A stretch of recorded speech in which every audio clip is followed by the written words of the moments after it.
અલગ હોય. આપણે નાના હતા તો 13 વર્ષ આપણે 13 વર્ષના હતા ત્યારે કેવું હતું ટ્રેનમાં બેઠા એમ થાય કે આપણી ટ્રેન લઈ જાય કે સામેવાળાની ટ્રેન.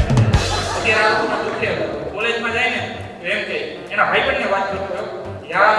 પેલી મેં ઇન્સ્ટાગ્રામની રિક્વેસ્ટ મોકલી એક્સેપ્ટ કરશે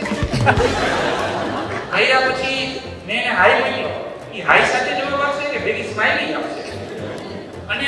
અહીંયા પૂરું નથી થઈ જતું એમ કે યાર એને મને કોઈ એવું નથી કીધું કે હું એની દુનિયા પણ શું ખબર કદાચ તમે એના તાલુકા હોય કદાચ તમે જિલ્લો હોય એવું હોય પણ અને અત્યારે તમે સ્કૂલની જુઓ થાય પહેલા સ્કૂલમાં કેવું હતું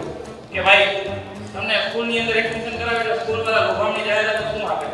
કે ભાઈ અમે તમને ચોપડા દઈશું અમે તમને દફતર આપીશું આવું બધું પણ અત્યારે બધી સ્કૂલો મોડર્ન થતી જાય છે અને અત્યારે તો ભાઈ આ સ્કૂલ ભવિષ્યમાં કદાચ લગ્નની જાહેરાત કરશે તમે અમારી સ્કૂલમાં એડમિશન લ્યો આટલા જગ્યામાં તમને કોઈ ખાલી છોકરી જોતા